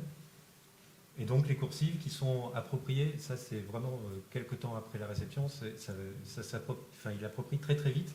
En fait, ils ont vraiment posé leurs meubles presque là où ils l'avaient prévu, quoi. Donc l'appropriation était extrêmement rapide et des fois assez importante, voire carrément importante. Voilà, donc c'est voilà les logements. Un autre logement avec un grand vide sur séjour. Ça, c'est un T2 avec un accès comme ça sur le jardin d'hiver. Et là, pareil, une appropriation qui est assez étonnante. Et voilà, ça, c'est la façade. Ça, je crois que c'est 2 ou 3 ans après la livraison. Et avec, c'est une vraie BD, quoi. C'est-à-dire qu'il y a une vraie lecture de l'appropriation sur les coursives. Et là, on a les poules à gauche, puisqu'il y avait la commission poules. Les poules, c'était très important parce que chaque matin, il y avait des œufs qui étaient distribués, les enfants qui jouent toujours, avec les parents qui jouent à côté, et les potagers qui potagent. Et donc là, on arrive à un moment où il y a même un mariage dans la salle commune. Donc ça aurait pu être un happy end, puisqu'il y a même un enfant qui a l'âge du bâtiment, donc c'est quand même une très belle histoire. Mais on s'est dit quand même, finalement, 8 ans après, qu'est-ce que ça devient cette affaire? C'est-à-dire que sinon on avait toujours des liens avec certains habitants, le collectif, qu'est-ce qu'il devient? Et donc finalement, il y a quelques jours, on leur a demandé si on pouvait se réunir et puis discuter de savoir ce qui se passait. Donc on est revenu, c'est un peu poussé entre-temps, on fait du Duncan mais moins bien. Donc les enfants jouent toujours au foot. Et là, donc, ça c'est marrant parce que c'est quelqu'un qui vient chercher son enfant à la maison d'assistance maternelle et elle est montée par la rampe, elle passe à travers le bâtiment, elle prend la coursive et hop, elle garde son vélo ici avec les enfants qui jouent au foot à côté, donc une espèce de joyeux bazar qui est quand même super bien. Et le potager continue à potager. Et donc sur les 20 du départ, ils étaient 13, donc on s'est dit à être venus à cette réunion. Donc on s'est dit que c'était quand même pas mal, d'autant qu'il y avait 3 nouveaux. Donc on peut imaginer qu'il y a quand même un processus d'accueil qui fonctionne. Et donc le truc, c'est qu'ils étaient hyper contents de se retrouver. Alors nous aussi, on était très contents qu'ils se retrouvent. Mais par contre, on s'est dit, mais s'ils sont contents de se retrouver, ça veut dire qu'habituellement, ils ne communiquent pas en fait. Et donc on leur a dit, mais pourquoi finalement vous ne communiquez pas? Et en fait, c'est assez marrant. C'est une conclusion à laquelle on ne s'attendait pas du tout. C'est qu'ils nous expliquent quand ils aménagent en 2018 et qu'au début ça fonctionnait très bien, les œufs, les poules, tout ça. le mariage. Et la salle relais, ils s'engueulaient aussi, et ça ressemblait un peu en fait au village d'Astérix, mais sans les Romains. Et puis, en fait, en 2020, il y a eu le confinement. Et ça, nous, c'est vrai qu'on l'a pas vu venir, si je puis dire. Et en fait, si chacun a profité de son appartement avec un grand bonheur, et ça, ils le décrivent, le collectif, lui, a jamais repris vraiment l'élan qu'il avait avant. Et en fait, on a même perdu les poules, quoi, dans l'histoire. Et donc, par contre, voilà, ce qu'ils nous disent aussi, c'est que il y avait une phrase qui était assez importante pendant la conception du projet, qui venait du médiateur, et qui disait ici, il faudrait qu'il y ait une petite musique différente. Et cette petite musique différente, c'est pas une fanfare, mais il y a quand même une vraie petite musique différente. C'est-à-dire que, voilà, ils disent, bah oui, quand on se croise, on se salue, oui, les coursives, ça marche super bien, bah oui, la ferme urbaine, bah, on y va quand même, oui, oui, puis ça pousse et tout ça. Et donc, quand on leur dit, oui, mais ça, c'est quand même pas très, très commun, ils disent, bah oui, c'est vrai, oui, c'est vrai que c'est pas commun. Et donc, ils conviennent qu'il y a un truc quand même qui s'est passé. Et puis, ce qu'ils adorent aussi, c'est leur logement. Donc, ça, c'est plutôt une bonne nouvelle. Et donc là, aussi, pour reprendre une phrase de Bernard Blanc, il faut être bien chez soi pour être bien avec les autres. Et ça, c'est quelque chose qu'ils identifient très bien. Ils identifient bien la qualité de leur logement. Et ce qui est assez drôle aussi, c'est que quand ils parlent, bah, ils parlent... Ces années finalement de travail, d'écoute et compagnie ont produit un effet, c'est qu'ils savent parler en groupe, quoi. C'est-à-dire ils s'écoutent, ils s'interrompent mais bien, tout va bien, quoi. De ce point de vue-là, si ce n'est que le groupe, voilà, il faudrait qu'il redémarre. Et donc à la fin, quand il n'y avait plus rien à manger et que la réunion était terminée, il y a une habitante qui dit ça serait bien quand même de refaire démarrer le groupe et si on faisait un repas de Noël. Et donc une autre lui dit mais t'es musulmane, toi, qu'est-ce que ça peut te foutre de Noël, quoi. Et donc tout le monde a rigolé, et puis finalement ils se sont dit bon, ce sera un repas de fin d'année. Voilà, donc on vous dira la prochaine fois où ça en est. Merci.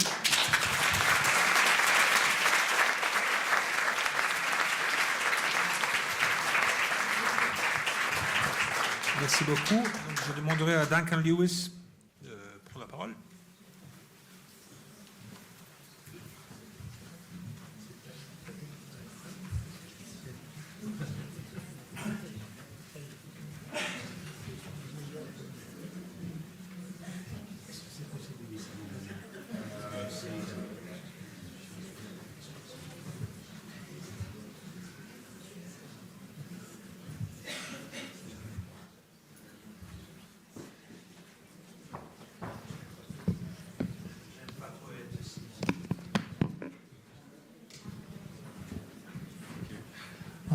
Thank you very much.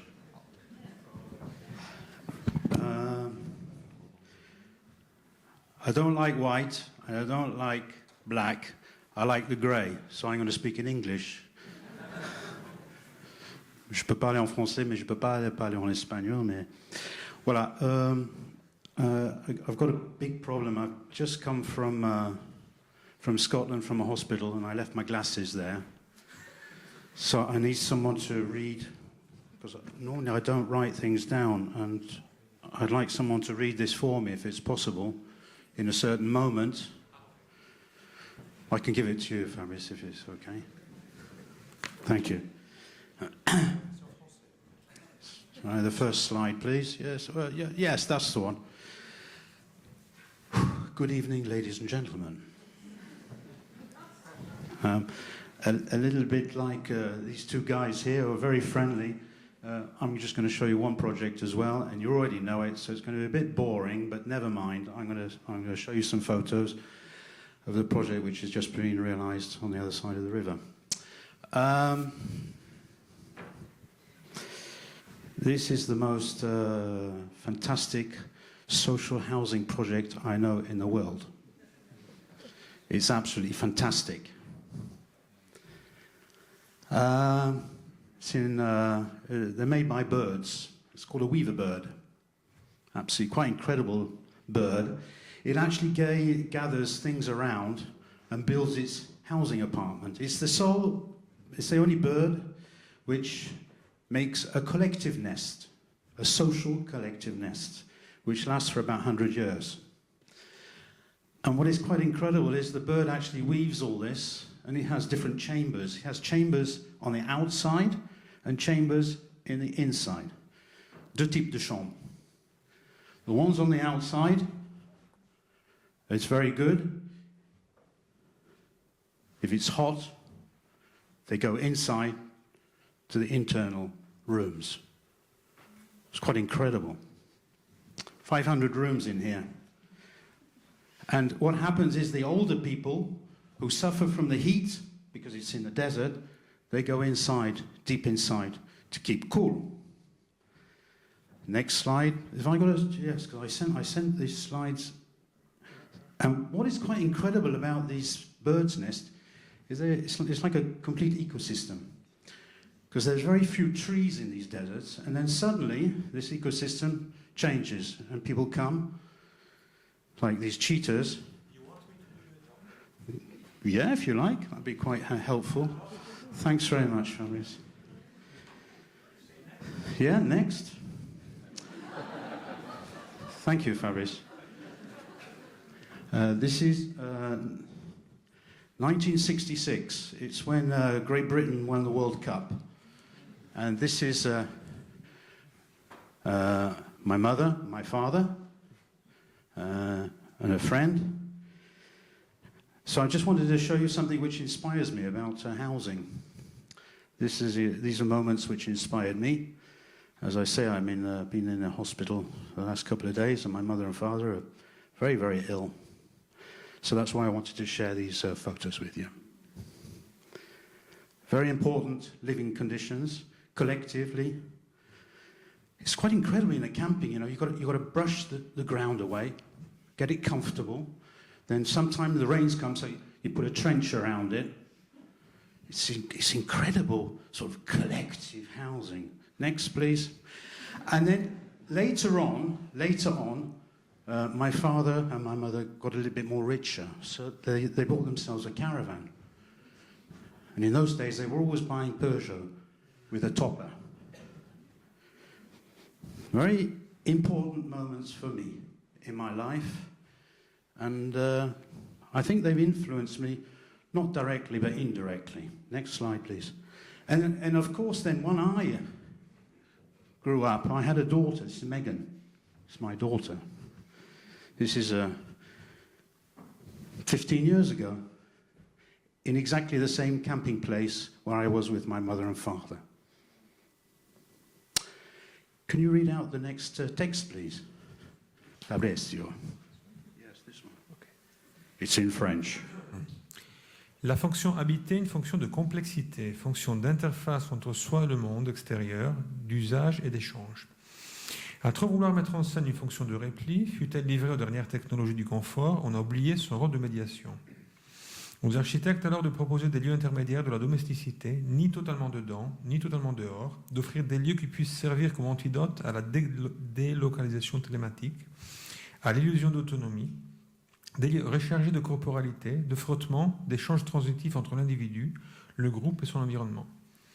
Il suffirait simplement que l'architecte domestique évite de superposer au contrat social un contrat spatial, lui facilite et qu'elle participe à sa constitution même à des processus de réalité, de solidarité, d'écoute, de conflit et d'apaisement.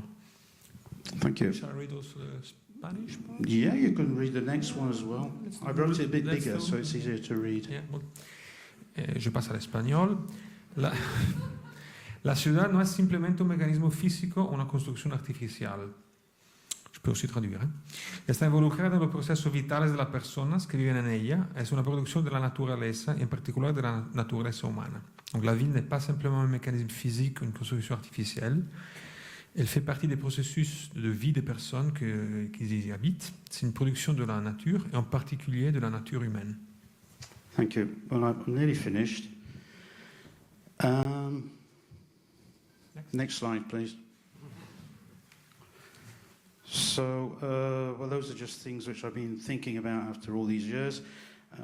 I must thank very much ArcRF for inviting me, but a special thanks to the people from the Pays Basque, who have become very, very close friends. They keep me going, and actually at the present moment I'm working on a project in the Pays Basque area.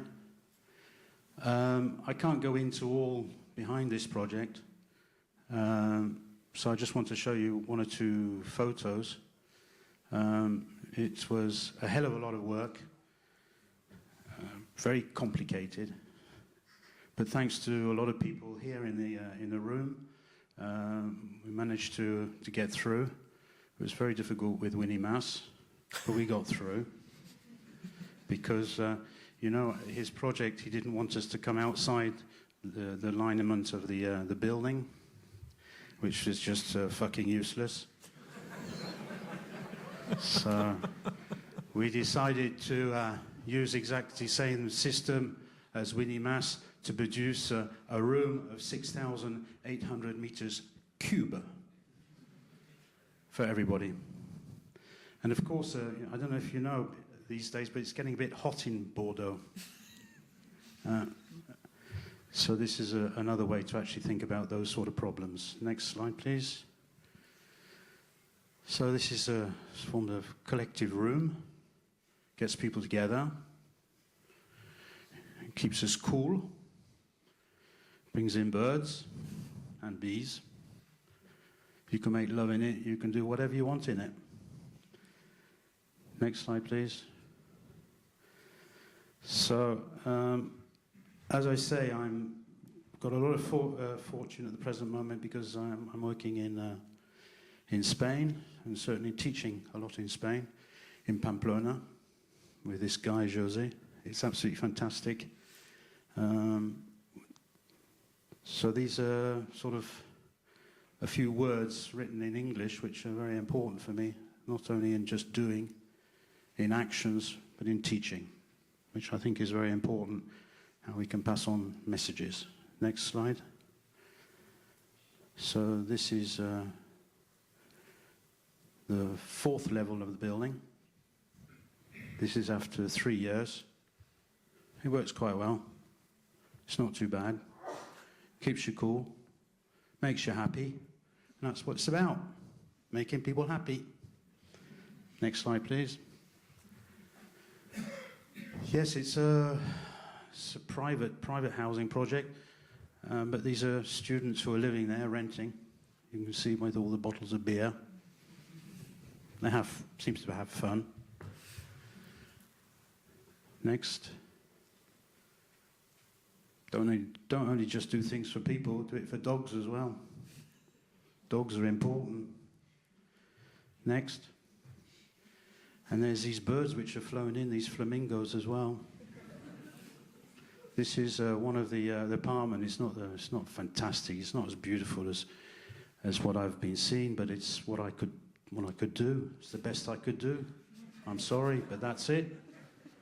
But they have balconies which are pretty big, pretty comfortable. Next. This maybe should be a video or something, isn't it? So anyway, thanks for listening to me. Tu vois des oiseaux? People get up in the morning to the tunes of birds. It's not so bad. So I think tomorrow we'll go and have a little visit, to go and have a look, and sing with the birds, and have a drink maybe, I don't know. So anyway, thanks very much, and a very special thanks to Arcarev, and certainly, as I said, to my Spanish colleagues.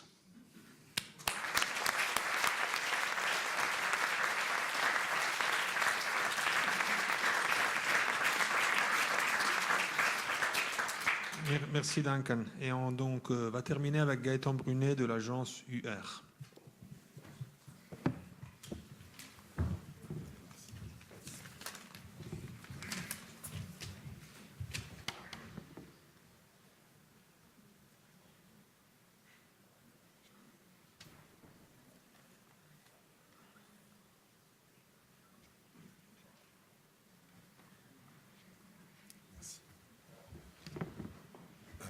Merci Fabrizio, merci Arc en Rêve. J'ai la lourde tâche de passer après tous ces confrères de grande qualité. C'était normalement Chloé qui devait vous parler ce soir, mais elle a eu un décès dans sa famille aujourd'hui, donc je la remplace un peu au pied levé. Voilà, donc nous, on est une jeune agence OUR, on est basé en région parisienne, on travaille beaucoup à Bordeaux. Et donc on a une pratique à cheval entre l'urbanisme et l'architecture, on va dire. Donc voilà, peut-être quand le titre Habiter ensemble, au niveau collectif, peut-être la manière qu'on a d'appréhender cette question, c'est aussi de s'intéresser à la dimension urbaine, voilà, au-delà de la question de la parcelle ou d'un lieu qui fait co-résidence. Et donc, habiter ensemble, c'est aussi habiter peut-être cette ville européenne dont Fabrizio nous parlait tout à l'heure. Est-ce que c'est un cas particulier européen? Je ne sais pas. Voilà, ça va rentrer aussi en résonance avec des choses qu'on a vues précédemment, mais peut-être la première chose qui nous frappe, quel que soit le format du logement, c'est aussi la question d'un espace à soi, d'un espace intime. Et dès lors qu'on l'envisage dans cette idée d'habiter ensemble, habiter ensemble aussi avec la ville dans sa totalité, qui est voilà aussi un endroit qui nous plaît assez depuis la manière qu'on a de travailler entre l'architecture et la ville. Et donc voilà, qui a pu inspirer aussi ce type de dessin de la part de Alison et Peter Smithson sur le projet de Robin Hood Garden. Et donc qu'est-ce qu'on perçoit depuis des logements qui vont être construits. Et puis cette somme de regards qu'on a depuis chez soi, c'est aussi une somme de regards qui fabrique la ville. Ça, c'est une image d'une peinture du XVe siècle qui est utilisée par Florian Beigel de Architectural Research Unit pour parler un peu de cette ville européenne. Et donc voilà les fenêtres qui offrent cette somme de regards et qui est quelque part consubstantielle de la fabrique urbaine. Et donc voilà un plein qui est résidé, un vide qui est habité, qui sont finalement inextricablement liés. Et puis voilà, peut-être juste une dernière interrogation sur cette question de habiter ensemble, finalement sur, ça a été dit aussi tout à l'heure, la question de l'habitat, finalement, qu'est-ce qu'on habite? Est-ce qu'on habite que des logements? Donc là, quelques photos de Lee Friedlander qui nous parle de ces espaces de travail des années 80-90, même si c'est quelque chose qui a tendance à évoluer beaucoup aujourd'hui, mais qui, voilà, en tout cas, nous interroge aussi beaucoup sur finalement ce qu'on peut écrire comme des lieux d'habitat. Et ça nous a inspiré juste peut-être ces deux dernières images un peu introductives sur le travail qui a été mené par Jacques Lévy, le laboratoire Coros, sur la distinction qu'on peut opérer entre résidents et habitants, à travailler un travail que je vous invite à regarder, mais où on s'intéresse, on constitue les données de l'habitat souvent à partir de la résidence principale, ça qui constitue essentiellement notre approche démographique. Et donc le travail que fait ce laboratoire, c'est de s'intéresser à la notion d'habitant par année, par surface, et donc plutôt à partir d'un travail de bornage de téléphone, et qui va aussi représenter des densités qui sont très différentes de ce qu'on peut envisager comme habitants en fixe. Et donc voilà, représentés avec leur système de cartographie habituel, voilà, où on n'a plus dans l'espace euclidien, mais les territoires sont amplifiés en fonction du nombre d'habitants. Et donc voilà, on découvre certains territoires où on a plus de 100 000 habitants par kilomètre carré. Donc c'est énorme, et qui nous disent aussi qu'on habite aussi des territoires voilà, qui sont plus ou moins attractifs, et que quelque part la relation que le logement a avec la ville se joue aussi dans cette question-là. Alors je vais vous montrer donc en 5 minutes des projets, mais plutôt des réflexions qui se croisent dans 4 projets, et qui, j'espère, vous arriverez à tirer les fils avec les quelques slides précédentes. Donc un premier thème sur plutôt la question d'un habitat hybride ou mixte, ou comment on arrive de plus en plus potentiellement aujourd'hui à fabriquer des environnements qui ne sont pas exclusifs du logement. Donc à travers deux exemples, un à Verrières-le-Buisson et un à Mérignac, avec l'agence Scalen, un projet sur lequel on travaille en ce moment. Et puis 2 autres exemples sur des territoires plus, on pourrait dire, à intensité faible ou de densité horizontale, donc un projet à Eysines, plutôt sur un quartier autour du centre-ville, et puis un projet avec l'agence Grau à Parempuire. Donc vous verrez peut-être les résonances qui peuvent exister entre ces deux projets. Voilà, donc rapidement un cas qui nous intéresse, qui est ici à Verrières-le-Buisson, donc en banlieue parisienne, sur des zones d'activité qui sont en train de muter. Je vais aller assez vite, hein, mais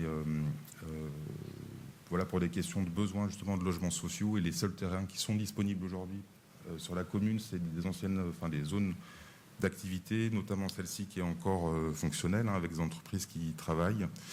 Et donc l'idée, c'est d'avoir une démarche de transformation de ce quartier productif pour y inscrire du logement et évidemment conserver l'activité économique, ce qui impose énormément de complexité, à la fois dans le phasage des opérations les unes après les autres, et puis aussi dans évidemment l'atterrissage des bâtiments de logement sur des socles qui sont des socles d'activités économiques ou commerciaux, ou voilà, des activités qui soient artisanales ou de bureaux. Et donc comment aussi, donc là c'est plutôt un projet préopérationnel d'urbanisme. Qu'est-ce qu'on peut arriver à construire comme cadre, a priori, qui permettent justement plus tard à des architectes de concevoir cette architecture et ce mix programmatique de la meilleure manière qui soit. Et donc comment aussi on pense les espaces ouverts, qu'ils soient minéraux, paysagers, publics ou privés, pour former un ensemble qui a une forme de cohérence. À une échelle donc architecturale, mais avec le même type de questions, un projet sur lequel on travaille à Mérignac avec des dessins issus du concours. Et donc comment on fait coexister là des grands socles commerciaux, donc c'est à Mérignac-Soleil, des socles commerciaux importants avec des surfaces voilà, liées à la grande distribution et peut-être quelques commerces de proximité, avec une programmation de logements assez importante et diversifiée, avec des logements libres et des logements sociaux et des logements étudiants. Et donc qu'est-ce qu'on arrive aussi à fabriquer de commun entre ces deux mondes qui a priori sont un peu antagonistes. Et donc voilà, une des pistes qu'on a eues, c'était de travailler sur des espaces en creux substitués aux socles commerciaux qui distribuent en fait finalement plusieurs cages d'ascenseurs et de circulation verticale, et là encore comment les locaux, vélos et un petit paysage de poche fabriquent un des échelons d'une vie communautaire. Donc voilà, à l'échelle, disons, de toute l'opération, à l'échelle d'un plot, à l'échelle de ce jardin commun, à l'échelle ensuite de chacune des circulations qui dessinent adresse jusqu'au palier. Et donc c'est à chaque fois des seuils sur la vie collective qui peuvent s'établir de cette façon.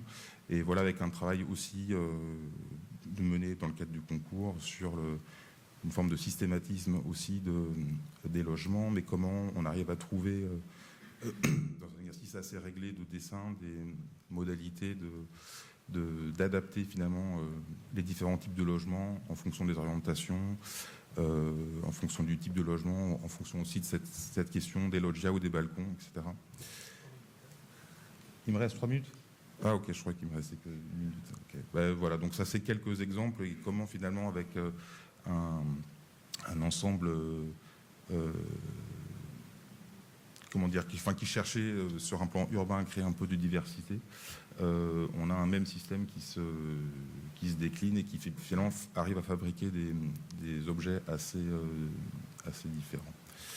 Voilà. Et puis donc le deuxième thème, donc, était plutôt comment on habite ensemble ou comment on fabrique du commun dans des territoires qui sont urbains mais différemment, qui sont peut-être avec des densités moins importantes.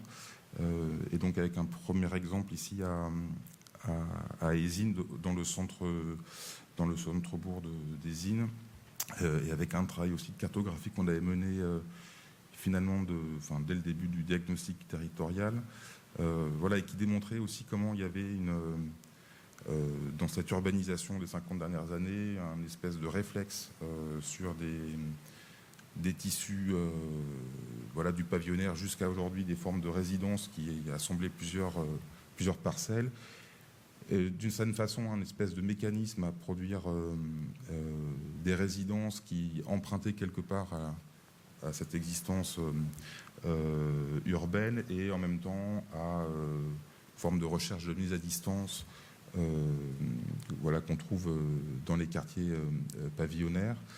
Et donc des typologies finalement de logements collectifs qui étaient un peu entre deux, beaucoup de R+2 plus attique, alors que voilà, on est autour plutôt sur des... Pardon, je m'étais mis un petit tempo. Et donc voilà comment on peut arriver à construire une forme d'habitat collectif qui soit... qui essaye de trouver finalement plus d'articulation avec la texture urbaine existante. Voilà, donc on s'est évidemment intéressé à l'historique des cités-jardins et finalement à aux variations possibles qui étaient offertes par cette typologie urbaine, avec des logements individuels isolés, des logements individuels en bande, des plots, des petites villas, et finalement comment c'est dans ce cadre-là plutôt l'organisation du paysage et une forme de structuration du dessin qui arrive à organiser la différence des typologies et qui, quelque part, on l'espère, arrive à donner des caractéristiques urbaines denses tout en utilisant des types de construction plutôt associés à l'individuel. Et donc c'est peut-être comme ça qu'on arrive à s'articuler à cette ville, voilà, à ce type de territoire qui a nécessairement une forme de défiance vis-à-vis de la densité. Donc à gauche le plan et puis à droite une image de la maquette qui montre aussi peut-être comment il y a peut-être une recherche de discrétion ou voilà, d'effacement du projet au profit de son intégration dans le contexte. Voilà, qui là encore c'est un travail donc plutôt préalable urbain, et de la même manière qu'à Verrières-le-Buisson, c'est aussi pour nous un travail assez important sur les typologies et de cadrer finalement dès l'exercice d'un plan masse le type de construction que des architectes pourront ensuite mettre en œuvre, et donc voilà, de prendre en charge dès cet instant les distances, les filtres, le paysage, est-ce qu'il est privé, est-ce qu'il est commun, est-ce qu'il est public, par où on passe, quel type de logement traversant on va pouvoir trouver, est-ce qu'on arrive aussi à offrir une forme de diversité d'habitat, et comment aussi le collectif se joue pas exclusivement à l'échelle d'un immeuble collectif ou d'une résidence, mais aussi dans sa relation avec le quartier.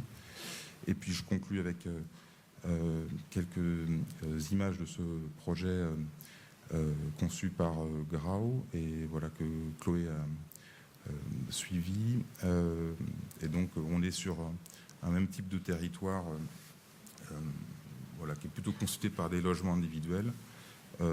Et là encore, voilà, cette question des espaces communs et de ce qu'on met en scène et ce qu'on partage. Et donc là, peut-être aussi, enfin, ce que personnellement, moi, je trouve particulièrement intéressant dans ce projet, c'est quelque part comment on arrive à refabriquer une sorte d'espace public, une rue, qui organise cette vie collective. Il y a évidemment la halle avec un barbecue qui peut être un espace partagé par les habitants, puis le local vélo, donc qui construit une petite cellule commune, voilà, prise entre les stationnements et puis les logements.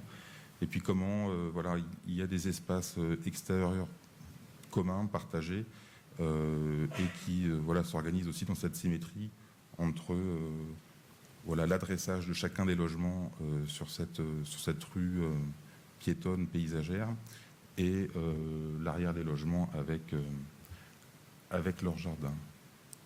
Merci.